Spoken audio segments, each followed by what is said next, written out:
सो आज का जो टॉपिक है that is deployment and it's our last topic of Kubernetes. So what is deployment? तो डिप्लॉयमेंट बेसिकली ये है कि whenever we have to update our application while it is running, कि हमें जब भी हमारी एप्लीकेशन को अपडेट करना है, कोई भी नया फीचर उसमें ऐड करना है, और एप्लीकेशन आपकी चूँकि ऑलरेडी आपकी डिप्लॉय होगी और उसमें अब हमें चेंजेस करनी है. तो लेट्स से वी अज्यूम कि वी हैव एन एप्लीकेशन जिसमें वी हैव 3 पॉड्स, पॉड 1 2 3, जो कि हमने रेप्लिका सेट के थ्रू बनाए, और उसके आगे हमने सर्विस बना दी, और उस सर्विस की टाइप जो है दैट इज़ लोड बैलेंसर. तो ये एक नॉर्मल सा सिनारियो है जो हमने लास्ट क्लासेस में देखा भी कि सर्विसेज क्या होती हैं. तो अगर इस तरह की आपके पास एप्लीकेशन हो और we have to update the image of that application, मतलब आपके पास एक पॉड है, पॉड के अंदर आपके पास कंटेनर है, उस कंटेनर का कोई ना कोई इमेज होगा. तो अब आपको इस कि इमेज को अपडेट करना है, चेंज करना है. और इमेज को अपडेट क्यों करना है? इमेज को अपडेट इसलिए करना है कि लेट्स से वी हैव हम कोई नया फीचर ऐड करने जा रहे हैं, ठीक है. तो वो फीचर आपके पास क्या है? वो फीचर आपके पास ये है कि लेट्स से पहले आपके पास 1 2 3 4 5 वेब पेजेस थे आपके पास लेट्स से एप्लीकेशन के अंदर, और अब आप 2 पेजेस और आपने ऐड करने हैं, ठीक है. तो अब या आप वर्स के सोचें कि आपके पास बहुत से पॉड्स हैं. ये तो यहाँ पे 3 दिख रहे हैं ना आपके पास, इस तरह मल्टीपल पॉड्स हो. तो हम हर पॉड के अंदर जाकर उसकी YAML फाइल के अंदर जाकर और हम उसका वो जो इमेज है वो तो हम चेंज नहीं कर सकते, और ऐसा भी नहीं कर सकते कि हम इन सब पॉड्स को डिलीट करें और उसके बाद फिर हम 1 बाय 1 न्यू पॉड क्रिएट करें, ठीक है. तो ये मैनुअली भी नहीं हो सकता. और लेट्स से इसी तरह के बहुत से रेप्लिका सेट्स और भी बने हो. आप डिफरेंट एप्लीकेशन के अंदर आपके पास डिफरेंट एप्लीकेशन के डिफरेंट लेयर्स हैं और फ्रंट एंड बैक एंड. तो इस तरह का सिनारियो हो तो हमें मैनुअली तो ये काम करना नहीं, और ना ही ये कोई प्रोफेशनल तरीका है कि आप पॉड को डिलीट करें और फिर उसके बाद नया इमेज बनाएं और इमेज से फिर आप उसका वो करें, इमेज से फिर आप उसको नया कंटेनर बनाएं और पॉड में जो भी हम अभी तक करते आ रहे हैं. और दूसरा ये कि आपके पास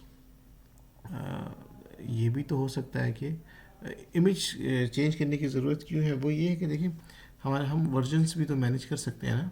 let's say we have V1, ये आप समझे कि ये आपके पास वर्जन 1 था इमेज का. तो अब आपकी एप्लीकेशन का लेट्स से वर्जन 2 है. तो अब आपने क्या करना है कि आपने एक नया इमेज बनाया. तो वो इस तरह से होगा, पहले इमेज से चेंज होगा. पहले इमेज में 4 फीचर्स थे, नए इमेज में 5 फीचर्स हैं. तो इनकेस लेट्स से ये दोनों इमेजेस आपके पास है और किसी भी रीज़न की वजह से आपके पास ये दूसरा वाला इमेज में जो आपने चेंजेस किए उसकी वजह से कोई भी प्रॉब्लम आ रही है, सपोज करें, तो आपके पास पुराना वाला इमेज तो होगा, आप दोबारा उस पुराने वाले इमेज पे वापस जा सकते हैं. तो अब हमने करना क्या है कि हमारा सिनारियो ये है कि हमें इमेज को चेंज करना है. तो लेट्स से पहले आपके पास XYZ इमेज है, अब हमें उसको XYZ V2 करना है, नया एक इमेज करना है. तो अब जब हमें इमेज को अपडेट करना हो तो कैसे करें? तो अभी तक हमने कुछ भी ऐसा नहीं सीखा, जितना भी देखा कि जिसमें हमने इमेज को अपडेट किया हो. तो अभी तक अगर आप ये सोचें कि आपको डिप्लॉयमेंट का नहीं पता, तो आप खुद अपने साथ कम्युनिकेट करें और देखें अपने पास के कैसे हमें इमेज को अपडेट करना होगा, तो हम क्या करेंगे. तो जब तक हमने डिप्लॉयमेंट नहीं पढ़ी तो हम यही कहेंगे कि भाई हम पॉड को डिलीट करेंगे, और फिर उसके बाद हम पॉड को डिलीट करने के बाद हम उसके इमेज को चेंज करेंगे. तो ये काम मैनुअली हमें नहीं करना. तो हमारे पास कोई ऐसा सोल्यूशन होना चाहिए कि जस्ट हम एक कमांड दें और उससे हमारे पास जो भी एप्लीकेशन है ना, उसके जितने भी पॉड्स चल रहे हैं उन सब की इमेजेस चेंज हो जाए किसी स्ट्रेटजी से. ऐसा भी नहीं, हाँ, कि ऐसा भी नहीं कि हमारे पास वो सारे एकदम डिलीट हो के चेंज हो जाए. तो वी हैव डिफरेंट स्ट्रेटजीज कि कैसे हम एप्लीकेशन को जब वो रनिंग स्टेट में अपडेट कर सकते हैं. तो डिप्लॉयमेंट के थ्रू ही ये काम हो सकता है. अगर आप डिप्लॉयमेंट बनाते हैं तो उसके बाद ही आप अपने पॉड के या कंटेनर की इमेज को चेंज कर सकते हैं, ठीक है।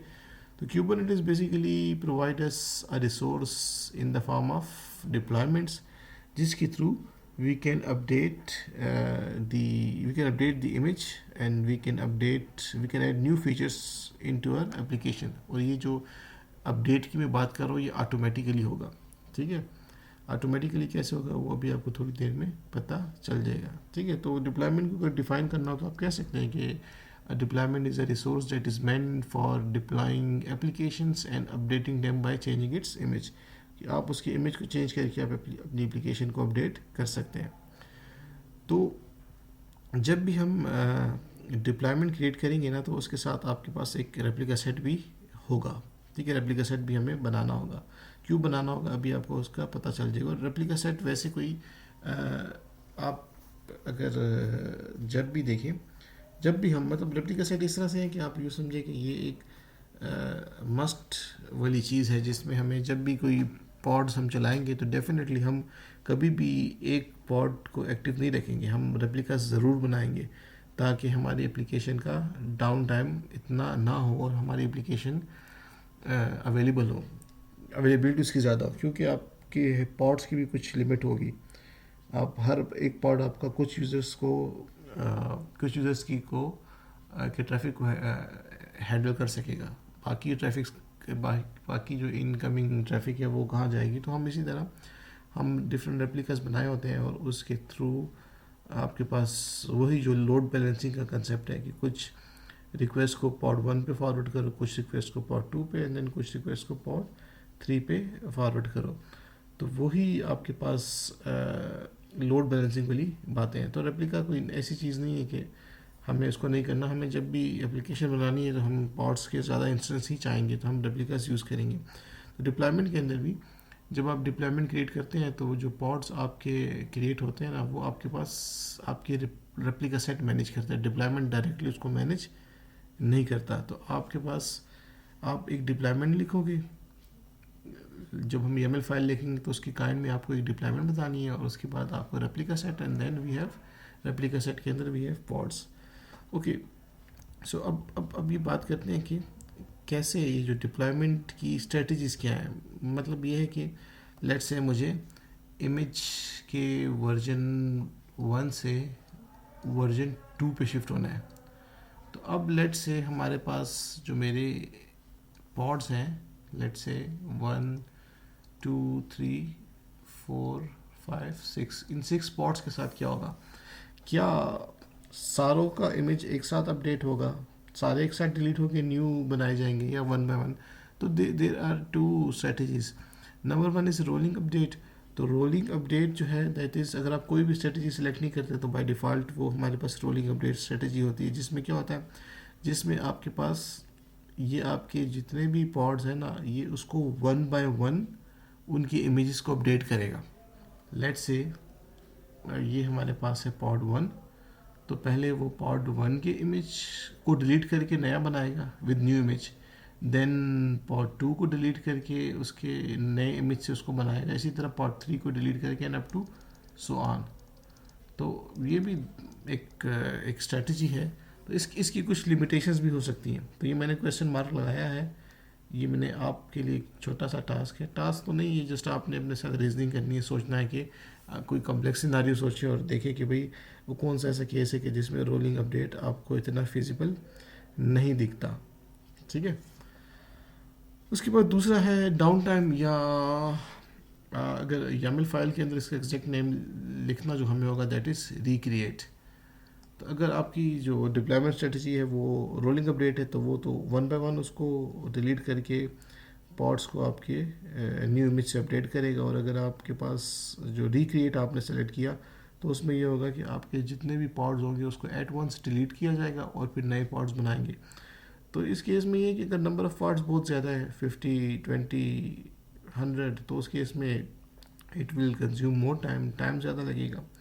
और दूसरा ये है कि आपकी एप्लीकेशन का डाउन टाइम होगा, मतलब जब तक नए पॉड्स नहीं बनते और पुराने डिलीट हो गए और अब नए बन रहे हैं तो नए बनने में जितना भी टाइम लगेगा तो उस वक्त तक आपकी एप्लीकेशन का डाउन टाइम चलेगा, मतलब आपकी एप्लीकेशन उस वक्त डाउन होगी, क्योंकि आपके जो पॉड्स थे वो ही नहीं है, तो इनकमिंग ट्रैफिक जो है वो कहाँ जाएगा।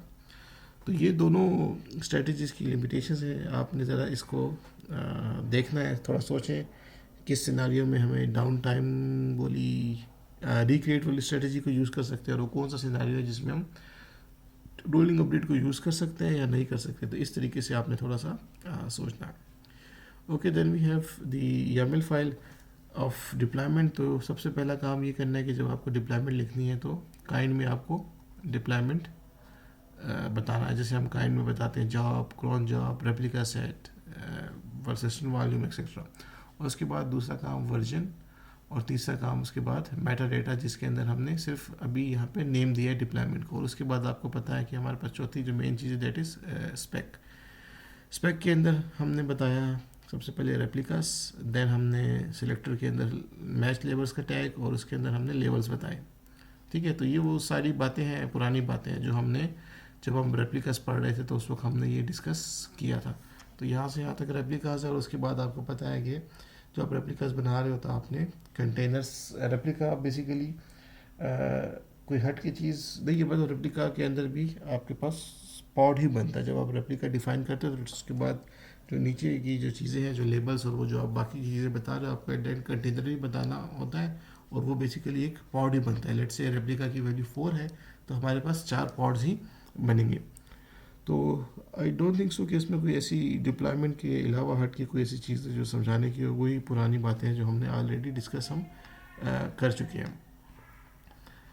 इसमें अभी अच्छा, इसमें एक और चीज़ ये बतानी है कि अब चूँकि हमने रेप्लिकास बनाया है ना, तो रेप्लिकास, हर रेप्लिका तो हम पोर्ट फॉरवर्ड नहीं करेंगे, तो हमें इसके आगे क्या लगानी है, दैट इज़ सर्विस। तो इन 4 रेप्लिकास को मैनेज करने के लिए हम एक सर्विस बनाएंगे, और सर्विस बनाने के बाद हम सर्विस के थ्रू पर इन पोर्ट्स को एक्सेस करेंगे। तो ये बातें हमने कर ली। तो अगर अभी तक जो आपको स्क्रीन पे जो कोड या YAML फाइल के जो टैग्स दिख रहे हैं, YAML फाइल जो दिख रही है, उसमें हमने सिर्फ डिप्लॉयमेंट बनाई है और सर्विस नहीं बनाई। तो आप ये कर सकते हैं कि पहले ये फाइल लिखे डिप्लॉयमेंट की, और kubectl create -f, और इस फाइल को क्रिएट करें, और फिर इसके बाद एक दूसरी फाइल बनाएं सर्विस की। तो सेपरेट भी कर सकते हैं, और आप एक साथ दोनों भी कर सकते हैं। तो मैं आपको जो अभी कोड, YAML का जो कोड दिखाने जा रहा हूँ, तो उसमें अगर आप देखें तो आपको दो चीज़ें नज़र आ रही है। एक ही फाइल के अंदर हम दो काम कर रहे हैं। यहाँ से यहाँ तक जो कोड है जो भी हमने डिस्कस किया वो डिप्लॉयमेंट का है, और उसके बाद यहाँ से यहाँ तक कोड क्या है, सर्विस का। तो आप इसको सेपरेटली दो फाइल्स में लिखकर अलग अलग से भी क्रिएट कर सकते हैं, और एक फाइल में भी आप दो रिसोर्सेज को क्रिएट कर सकते हैं। तो यहाँ पे समझाने के लिए मैंने एक ही फाइल में दोनों लिख दिए। तो यहाँ से यहाँ तक आप, जिसको मैं हाईलाइट कर रहा हूँ, ये देखें आप, ये आपके पास डिप्लॉयमेंट का कोड है, और उसके बाद आपने यू हाइफन 3 बार लगा कर उसके बाद आप नया रिसोर्स स्टार्ट कर सकते हैं, जैसे मैंने यहाँ पे किया। तो अब जब मैं इस YAML फाइल को क्रिएट करूँगा तो अब हमारे पास दो चीज़ें बनेंगी, एक डिप्लॉयमेंट बनेगा और एक आपके पास सर्विस बनेगी। और डिप्लॉयमेंट के अंदर फिर आपके पास रेप्लिकास है, तो जितने रेप्लिकास हैं तो फिर वो रेप्लिकास बनेंगे। तो इट्स मीन के एक डिप्लॉयमेंट, 3 पॉड्स और एक सर्विस। अच्छा, बाकी सर्विस के अंदर ये जो पोर्ट 8080 है, क्या है, ये मैंने आपको ऑलरेडी सर्विस के टॉपिक में समझा दिया था। टारगेट पोर्ट क्या है ये भी आपको बता दिया था। और नोड पोर्ट, अगर मैं यहाँ पे नोड पोर्ट नहीं लिखता तो बाय डिफ़ॉल्ट मुझे कोई पोर्ट असाइन, मुझे कोई रेंडमली कोई भी 30,000 से लेके 32,767 समथिंग इस तरह की कोई रेंज है, उसमें से मुझे कोई पोर्ट मिल जाएगी। लेकिन अगर आप स्पेसिफिक बताना चाहते हो, जैसे मैंने यहाँ पे बता दिया, तो यहाँ पे आप एक पोर्ट नंबर डिफाइन कर सकते हो कि इस पोर्ट पे वो एक्सपोज हो। तो मतलब ये जो 3009 वाली जो पोर्ट है ना, ये आप ब्राउज़र पे आप इसको एक्सेस कर सकते हो।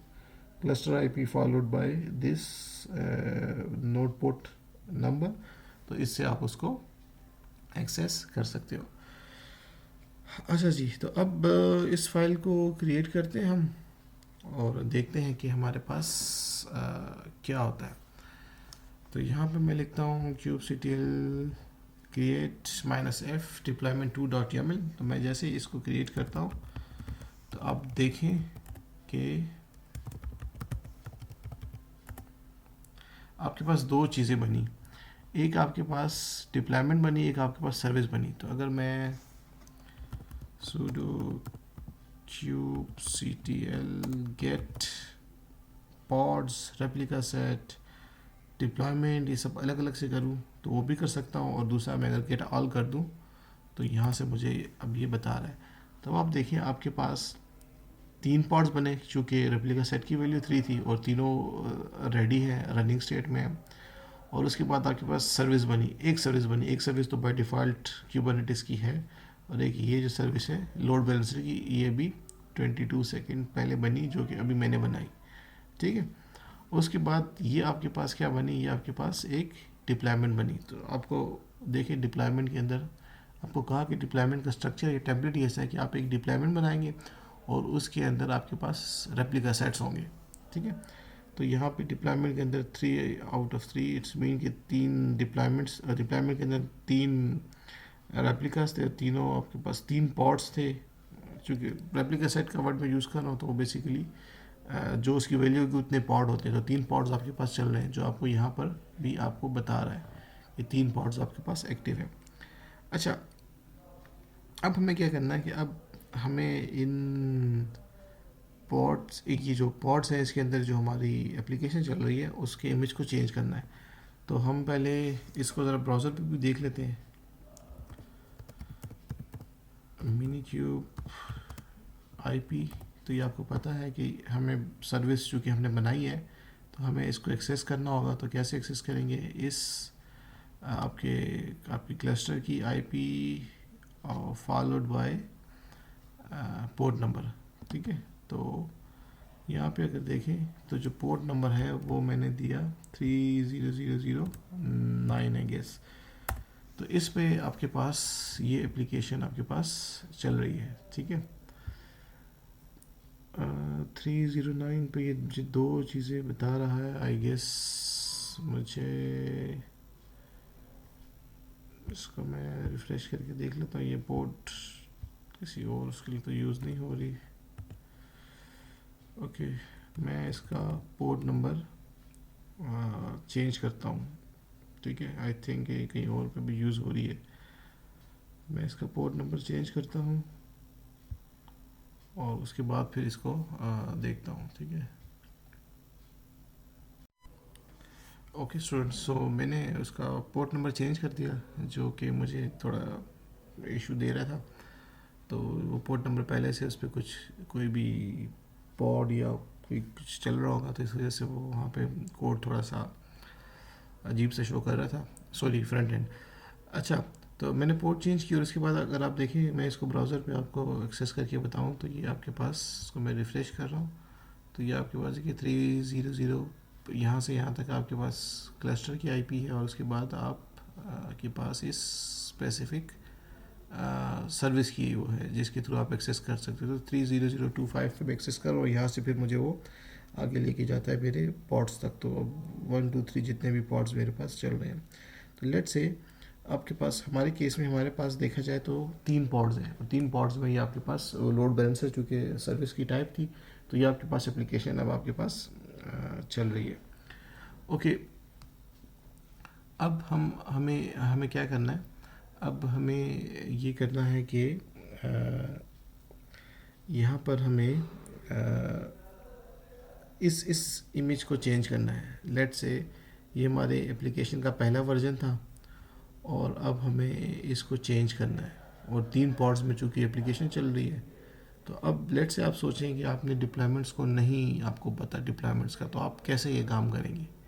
तो वही है कि आप 1 बाय 1 जो भी आपने लिखा हुआ है उन फाइल्स को, इसी को डिलीट करें और उसको दोबारा नए इमेज फाइल्स में जाके चेंज करें, इमेज नेम चेंज करें और फिर जाए। तो ये कोई तरीका नहीं है कि हम फाइल्स में जाएं उसका नेम हम चेंज करें। ठीक है, तो हमारे पास इमेज बन के कहीं पे पड़ा हुआ है जो हमारे केस में डॉकर हब पे है, और हम क्या चाहते हैं, हम चाहते हैं कि इसका इमेज हमारे पास चेंज हो जाए। तो उसके लिए क्या तरीका है, उसके लिए कमांड आपको यहाँ पर बता दी है कि kubectl set image, और यहाँ पे आपके पास डिप्लॉयमेंट। तो ये deploy is a short form, जैसे हम सर्विस के लिए SVC लिखते हैं, रेप्लिका सेट के लिए RS लिखते हैं। तो यहाँ पर kubectl set image और उसके बाद यहाँ पर हम लिखेंगे डिप्लॉयमेंट या शॉर्ट फॉर्म डिप्लॉय, और उसके बाद जो भी डिप्लॉयमेंट आपने क्रिएट की हुई है उसका नाम। तो यहाँ पे जो आपको दिख रहा है that is the name of the deployment, और उसके बाद उस डिप्लॉयमेंट के अंदर वो जो कंटेनर है जिसको आप चेंज करना चाहते हो, रिप्लेस करना चाहते हो उसकी इमेज को नए इमेज से, तो आपने उसका नाम दे देना। जैसे यहाँ पे लिखा हुआ है container 1 is equal to image name. तो हमारे केस में क्या होगा, हमारे केस में जो हमारी फाइल है वो यहाँ पे डिप्लॉयमेंट्स में डिप्लॉयमेंट 2, तो इसमें हमारे पास जो हमारा उसका नेम है दैट इज़ डिप्लॉयमेंट 2, और जो हमारे पास सर्विस है उसका नाम डिप्लॉय सर्विस है। और अगर आप कंटेनर को देखें तो वो आपके पास क्या है, डिप्लॉयमेंट कंटेनर। तो इस कंटेनर को मुझे डिप्लॉयमेंट कंटेनर को मुझे चेंज करना है। किस से चेंज करना है, नई इमेज से। तो इमेज क्या है, इमेज मेरे पास ये यूज़ हो रहा है फर्स्ट डॉकर ऐप, तो मैं इसकी जगह कोई दूसरा इमेज को यूज़ करना चाहता हूँ। ठीक है, तो अब मुझे YAML फाइल में जाके यहाँ पे जाके चेंज करना और दोबारा से क्रिएट करना वो नहीं करना। मुझे क्या करना है, मुझे हमारे पास हम यहाँ पे करेंगे sudo kubectl set image, और उसके बाद इमेज जो मुझे सेट करना है वो डिप्लॉयमेंट का, कौन सी डिप्लॉयमेंट का, उसका नाम। ठीक है, तो उसका नाम आई गेस डिप्लॉयमेंट 2 है, यस डिप्लॉयमेंट 2। तो मुझे वो नाम देना है डिप्लॉयमेंट 2, और उसके बाद कंटेनर का नाम देना है और इमेज का नाम देना है। तो कंटेनर का नाम मेरे पास क्या है, डिप्लॉयमेंट कंटेनर। तो मैं यहाँ पे डिप्लॉयमेंट कंटेनर का नाम देता हूँ और इक्वल टू इमेज का नाम। तो इमेज का नाम सामा 9876 जो कि डॉकर हब पर पड़ी हुई है, और अभी फर्स्ट डॉकर ऐप कर रहे थे, अभी मैं दूसरी इमेज का नाम दे रहा हूँ दैट इज सेकेंड एप्लीकेशन। ठीक है, तो ये मैंने कर दिया। तो देखिए यहाँ पे आपको लिखा हुआ नज़र आ रहा है कि डिप्लॉयमेंट 2 की इमेज जो है वो अपडेट हो गई है। ठीक है, हमें कैसे पता चला कि ये अपडेट हुई है, तो हम यहाँ पर जाते हैं और इसको रिफ़्रेश करने की कोशिश करते हैं। तो ये अब देखें, जैसे ही मैंने रिफ़्रेश किया वही IP है क्लस्टर की, वही पोर्ट नंबर है, और अब उसका इमेज अपडेट हो गया। ठीक है, तो अब वो पुराने इमेज से क्या हो गई, रिप्लेस हो गई।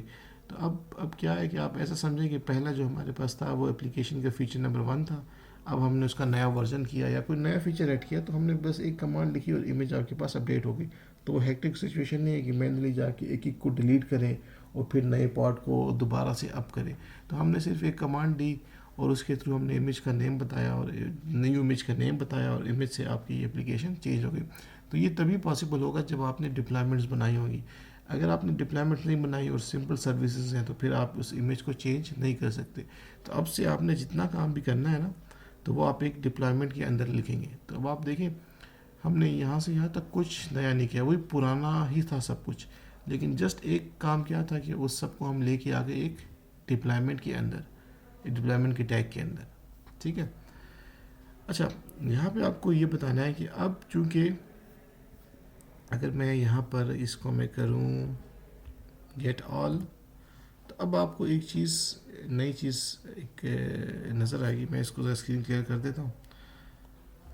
मैं कहता हूँ गेट ऑल, तो अब आप यहाँ पे देखिए, हमें यहाँ पे डिप्लॉयमेंट में दो चीज़ें नज़र आ रही हैं। ठीक है, दो डिप्लॉयमेंट्स नज़र आ रही है हमें। तो हमने तो एक बनाई थी, तो एक ये था कि ये वाली जो आपको शो कर रहा है 7 मिनट्स 11 सेकेंड अगो, तो ये वाली जो डिप्लॉयमेंट थी ये पहले हमने बनाई थी, और उसमें आपके पास उसकी वैल्यू पहले 3 शो कर रहा था, अब 0 शो कर रहा है, क्योंकि अब हमने इमेज चेंज किया। तो ये वाली डिप्लॉयमेंट जो मैंने हाईलाइट की हुई है उसने तीनों कंटेनर्स को, पॉड्स को 1 बाय 1 डिलीट किया और नए बनाए। ठीक है, तो अब आपके पास अगर यहाँ पे देखें, जिसको मैंने अभी हाईलाइट किया, जिसका टाइम शो कर रहा है 97 सेकेंड अगो, तो ये अभी नई डिप्लॉयमेंट आपके पास बनी। नई इन द सेंस कि आपके पास नई तो नहीं हुई, डिप्लॉयमेंट वही है, लेकिन बस आप ये कह सकते हैं कि नई डिप्लॉयमेंट, क्योंकि नया इमेज आपके पास आपने अपडेट किया। तो अभी ये काम कैसे हुआ होगा? ये काम ऐसा हुआ होगा क्योंकि हमने जो YAML फाइल है उसके अंदर हमने कुछ भी स्ट्रेटजी डिफाइन नहीं की।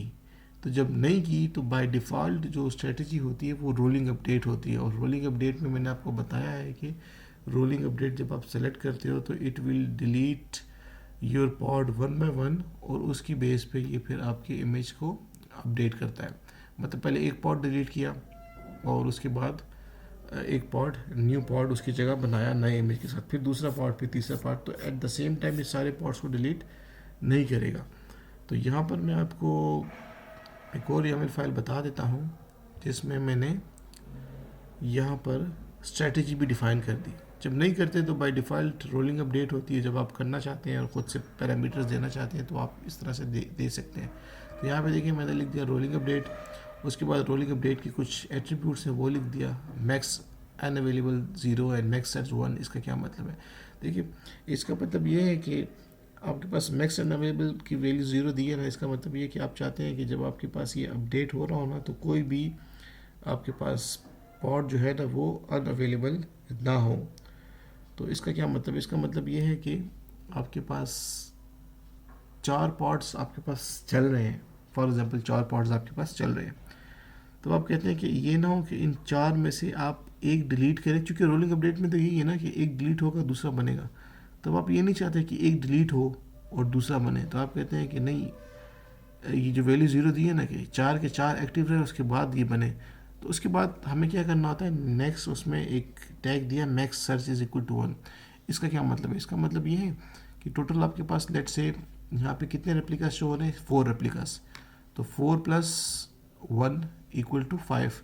तो अब ये क्या करेगा, आपके 5 रेप्लिकास करेगा, ठीक है, और उसमें जो 5वां वाला है लेट से उसको डिलीट करके अपडेट करेगा नई इमेज से, ठीक है। फिर आपके पास इससे होगा क्या? देखिए इससे ये होगा कि वो ये वाली कंडीशन स्टिल सेटिस्फाई है। हमने कहा था कि हमें मैक्स अनअवेलेबल 0 चाहिए, तो उसका मतलब ये है कि रेप्लिकास की वैल्यू 4 है, तो 4 आपके पास मस्ट रहेंगे, और मैक्स सर्च आपने जब 1 कर दिया तो अब 4 की जगह 5 हो जाएंगे, और उस 5 में से वो एक को डिलीट करके एक को बना देगा, तो 4 भी एक्टिव रहेंगे और एक नया भी अपडेट हो जाएगा।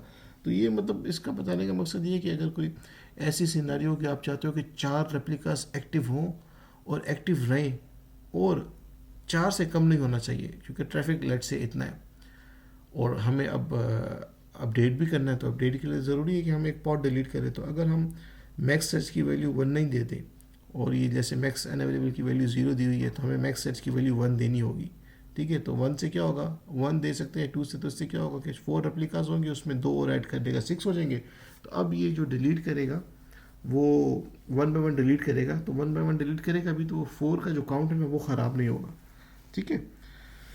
तो ये आपके पास रोलिंग अपडेट स्ट्रेटजी। और अगर आप ये स्ट्रेटजी नहीं चाहते और आप चाहते हो कि आपके पास सिर्फ सारे पॉड एट वंस डिलीट होकर नए बने, अगर आप वो स्ट्रेटजी चाहते हो तो फिर आपको यहाँ पे टाइप इज इक्वल टू की जगह यहाँ पे आपको रिक्रिएट लिखना होगा, सिर्फ इतना चेंज करना है आपको, और वो आपने देख लेना। तो रोलिंग अपडेट वाला मैंने आपको करके बता दिया, रिक्रिएट वाला आप खुद से करके देख सकते हो, YAML फाइल्स मैं आपके साथ शेयर कर दूंगा।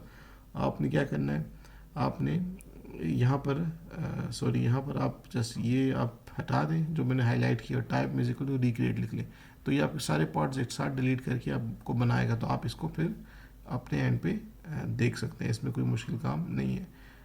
और रही बात रोलिंग अपडेट की, तो वो काम आपको मैंने करा दिया है। तो यहाँ पे आपको शो भी हो रहा है कि पहले इसने 1 बाय 1, अगर हम इसको लाइव चेक करते हैं ना तो ये 1 बाय 1 ये काम करता, हमें ये उस वक्त पता चल भी जाता, लेकिन हमने इसको नहीं देखा, ठीक है।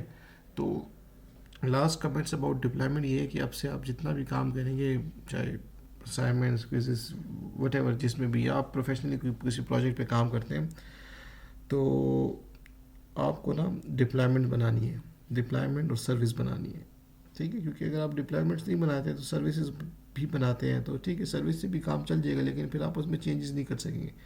जब आपने एक डिप्लॉयमेंट बनाई होगी तो डिप्लॉयमेंट को आप इजीली चेंज कर सकेंगे, नई इमेज से रिप्लेस कर सकेंगे।